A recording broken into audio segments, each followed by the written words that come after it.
Everyone, yet another video, another tip for traveling. So I'm sharing today how to travel cheap in Europe. That's a tip for today. So stay tuned, and it's coming on right up after this one.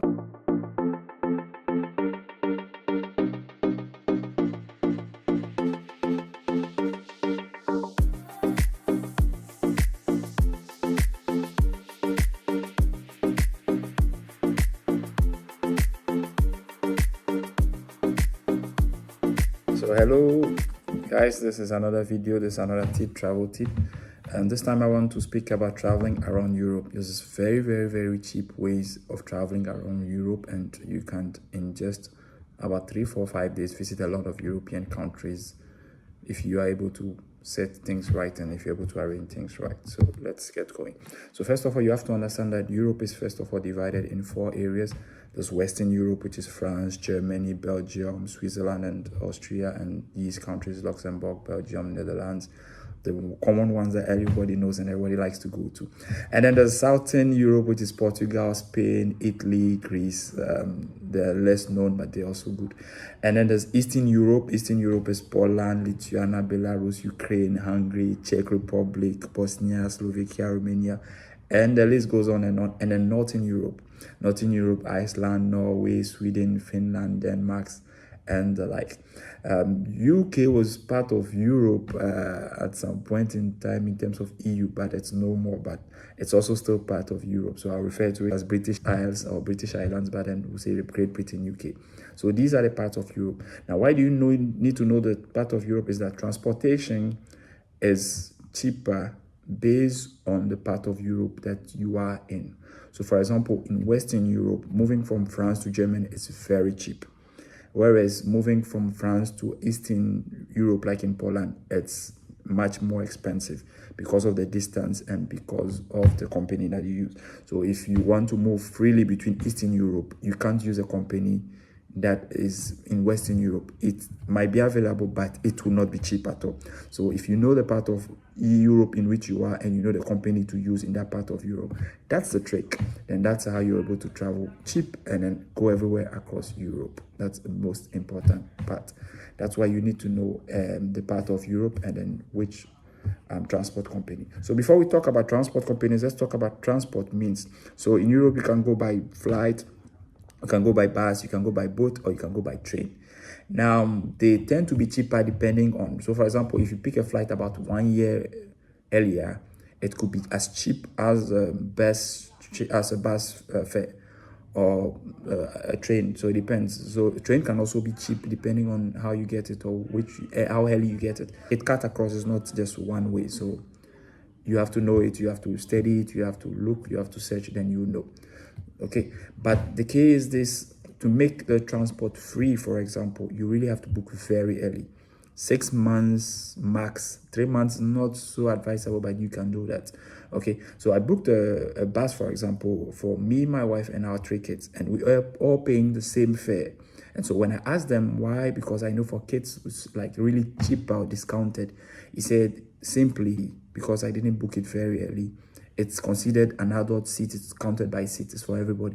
But if I had booked it earlier enough, the children would have gotten all the discount and might have even gotten it very cheap or free. So it's important. If you want to travel free and cheap within Europe, you have to do it very early. Sometimes they are really as low as €5, seriously speaking. All right, so flight is the same, it can be cheap. There's bus and there's boat. Boat is usually depending on where you're going to. Boat is not common around everywhere. So for example, within the areas you will not need to travel within boat, but sometimes you need a boat ride from one to another. So boat is not so common, and so I will not speak about boat because boat is usually only for attractions or for touristic purposes. Okay, so now you have to understand something, that whether it is bus, whether it is train, whether it is boat, whether it is flight, there's high quality of service in Europe for all these things. They are excellent fares, and most of them have free Wi-Fi. So whether it's train or so, it depends. It doesn't cut across, so I can't speak more about it. But they are comfortable, and then you have empty seats usually. So if you book the good one, you have empty seat. Why empty seat? Because What it means is that if you're in a row of three, it allows you when there's nobody to stretch or to have more space for things and other people you're traveling with. And the like, for example, if you have kids and there's only two of you, you can have the full row and then you can be comfortable.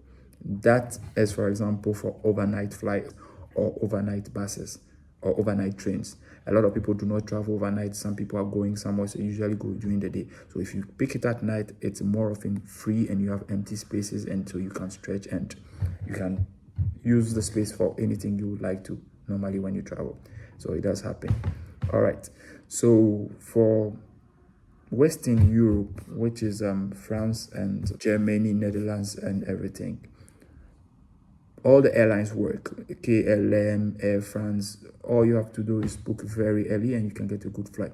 And the trick is to look for overnight flights. Okay, overnight flights are really cheap because, for example, nobody wants to go to the airport at 11 p.m. or 2 a.m. to catch a flight. Maybe there's a transit flight in between. So you can catch those flights very, very easy.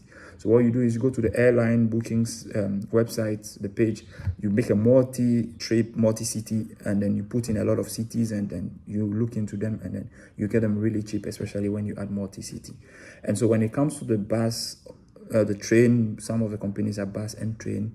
When you're in Western Europe, look for Flixbus, blah blah blah, and Eurolines. Those are the best. And then if it comes to UK, for example, use National Express, Eurolines, and Megabus. I'll put all the details in the description of the video below so that you can have them. And so when it comes down to the Scandinavian countries, Eastern Europe, the best and cheapest is RegioJet. Then you have Lux Express for the Baltics, that's Estonia, Latvia, and Lithuania. That's those parts of the countries. So those are cheap between that zone. So for example, if you are in Germany and you want to go anywhere in Western Europe, the best is Flixbus. So you can get a cheap Flixbus. But if you're moving from Germany to the eastern part of Europe, do not book a Flixbus because Flixbus would spend much more leaving Western Europe to Eastern Europe. So in that case, you book rather a RegioJet because RegioJet comes from Eastern, and so the bus is going back to where it came from. So it's really cheap. Okay, so for Flixbus is a trip because it's going from Western to another part of Europe. But for RegioJet, it came to Western and it's going back. So therefore it's cheap. But sometimes it's long time. Sometimes you have 6 hours in one bus, sometimes 8 hours. I think there's also 10 hours depending. But the good thing is it cut across maybe 6 countries. So you can pass through about 6 countries. There's a stop of 15 to 10 minutes in the bus. In the train, give or take 1 or 2 minutes or 5, but not long. So if you want to get down and then maybe stretch your leg or take pictures of a new location, then the best place is the bus. So the best means of travel in that case is the bus. And the good thing with all the means of transportation is that you can pay online. You don't have to show yourself physically. You can go to their website and pay. They accept all kinds of payments. You can pay, and you have to pay in advance. That's the trick. So you have to be sure of your dates. Now the thing is, if you pay long in advance, you can change your dates within a certain time frame. But the closer the date comes to, the lesser you are able to freely change your dates. And then some have also a number of times where you can change your date and change your time. So look out for it on their website, their policies, so you can read through the policies and see how it works for changing dates and then refunds and all that things.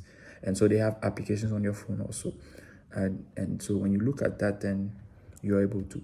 But the downside, like I was going to say, of the bus is this. Apart from the long time, you have unannounced police check. So if you're taking the bus to a particular location and from there on you have a short time, maybe 15 minutes to change trains or to pick another means of transport, that's very dangerous. So give yourself ample time, maybe 2 hours, 3 hours, because sometimes there are unannounced police checks. And so you'll be stopped somewhere in Germany and everybody has to alight and they have to check everybody has to get his luggage, and those things are unannounced, and so the companies cannot do anything, and it happens. I had to go through about 2 or 3. Now they are not so long, and it depends on how many people in the bus. So it's give or take. And so there's also a driver passenger language. Sometimes you're sitting and the driver does not speak the language you speak, so there's a bit of communication because maybe he's from Eastern Europe, he's from Southern Europe, or he's from a particular place, and so he's just driving through another country, and so he's speaking you, but he doesn't speak the language. But apart from that, if you're okay with these things, then you're fine. Okay. All right, so I want to add one last thing before I end this video. That's a tip I want to add for you. There's 4 different apps that can help you get cheap flights, and what they do is actually they help you calculate and then get a cheap, whether bus, train, or flight. So those are the 3 means. So for example, number 1, Omio. So you tell Omio when, where, and from which country to which country, and then they give you 3 different options, and you can pick the cheapest among them. And so then you also have busradar.com, you have Kayak, you have Kayak also that does that for you. And of course, every other country has its own app, and then you also have Lumo. So these are 4 apps that can allow you to compare fares for different means of transportation. Okay, and of course, there are more in the airline industry. So when it comes to flying, you have many more apps that allow you to. But the best of all is Omio. So what you do with Omio is that you let Omio tell you the cheapest means of transport and the cheapest fare. So when you find out the cheapest fare, maybe it's a FlixBus, then now you go to the FlixBus website and you book from FlixBus website, allowing you to get it a bit cheaper than it should show on Omio, and have more options and know how to play around with the date and time. So basically, that's it.